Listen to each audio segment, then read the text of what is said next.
E aí eu vi que você logo no início comentou, né, que é muito importante que isso seja feito de forma adequada, correta, identificada, para que a empresa possa, se for necessário, né, fazer os ajustes para que possa receber a pessoa de forma adequada. Você que trabalha nesse grupo, você percebe que a empresa tem feito esses ajustes quando necessário? Ou seja, não adianta também, como você mesmo colocou no final da sua conversa, eu receber e não dar os instrumentos necessários para que a pessoa possa desempenhar, não é verdade? Uhum. Então, o que você percebe? Há uma condição, há uma responsabilidade, há uma preocupação das organizações, né, de dar essas condições para que o PCD possa executar de forma adequada o trabalho pelo qual ele está fazendo? Complementando a sua pergunta, tem a Vivian Moreno, que também pergunta nesse sentido, que se as organizações estão preparadas no sentido da acessibilidade para receber esses profissionais. Olha só, eu gostei, legal isso, olha só.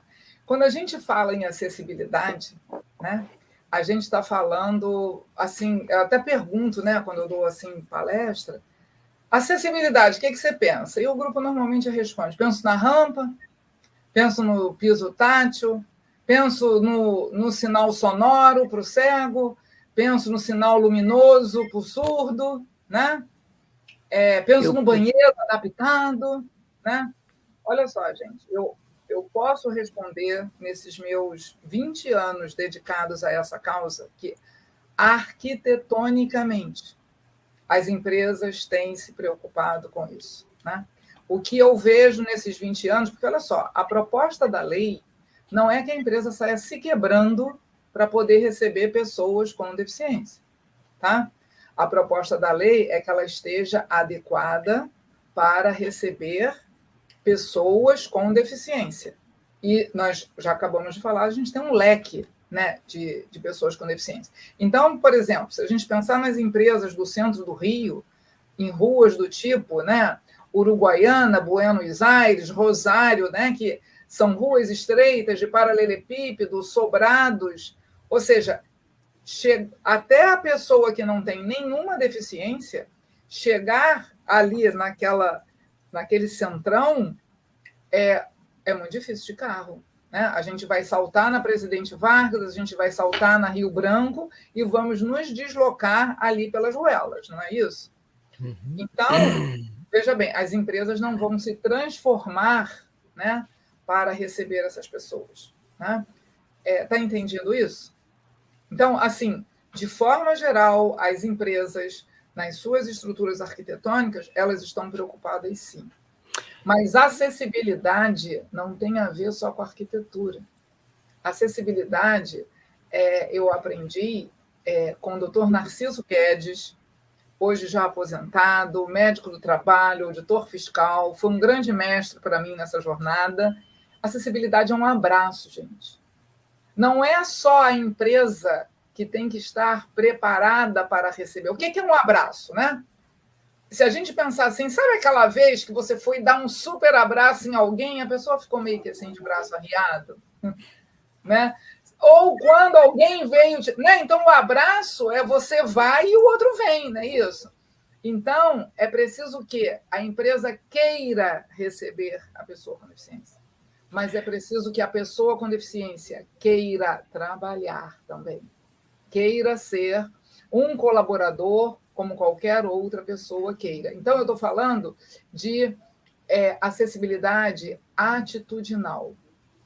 Nesse aspecto, né, eu sou muito feliz, porque quase todas as empresas para as quais eu trabalho, né, elas fazem, em paralelo ao processo seletivo, uma conscientização dos seus colaboradores para receberem essas pessoas.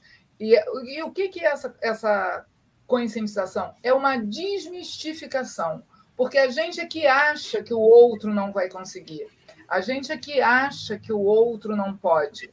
Por isso, o olhar.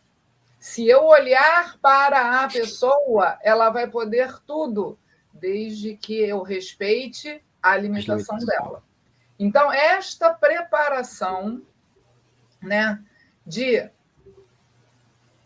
encarar, olhar essas pessoas, mesmo que numa cadeira de rodas, mesmo que usando uma muletas, mesmo que cego ou monocular ou com uma baixa visão, mesmo que surdo ou com uma deficiência auditiva que precisa usar uma prótese, mesmo com uma capacidade cognitiva mais lenta, né? Então eu não vou poder, essa pessoa que tem uma certa limitação cognitiva, o timing dela é outro, né? Não é o nosso. Então, eu não posso esperar dela na mesma agilidade, porque exatamente o ritmo dela é outro, né? Então, na hora que eu entendo isso, né, e que eu percebo que eu posso falar pessoa com deficiência, porque eu não falo, olha, fala com o Josué, que ele é poliglota, ele vai resolver para a gente esse problema aqui desse documento em francês que acabou de chegar. E é o Josué que é poliglota, entendeu? Então, a pessoa com deficiência é única e exclusivamente para que me ajude a respeitá-la naquilo, principalmente, que ela é capaz e que eu reconheça que ela tenha alguma limitação, tá? Que faça com que ela necessite de algum outro recurso. Vocês perguntaram de recurso. Por exemplo, a pessoa deficiente visual que tem baixa visão, olha, baixa visão não é grau forte de óculos, não. Tá? Às vezes, a pessoa que tem baixa visão, ela nem usa óculos, tá? E aí eu prefiro até não me aprofundar, porque é uma questão muito técnica, e vamos respeitar, né, os médicos, né?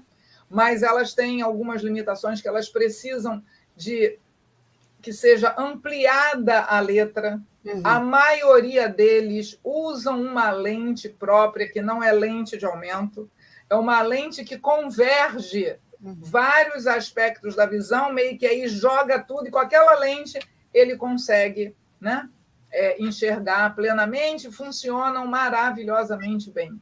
Tá? Então, ele só precisa dizer, olha, eu preciso de um computador que a tela dele seja maior, porque eu vou necessitar full time do recurso de ampliação de letra e, às vezes, dependendo do tamanho da tela, a ampliação vai ser reduzida, né? Então, não vai atingir a necessidade daquela pessoa. Tá? Às vezes, a pessoa, por exemplo, o cego, e não é só porque o cego ele vai trabalhar maravilhosamente bem, desde que a gente tenha um recurso audível. E ele vai digitar e o computador, né, existem softwares gratuitos que é só a empresa baixar, entendeu? Mas a própria pessoa com deficiência, a gente precisa perguntar para ela o que você precisa, né? Uhum. E ela vai dizer se ela precisar alguma coisa e ela vai funcionar maravilhosamente bem, sem problema nenhum.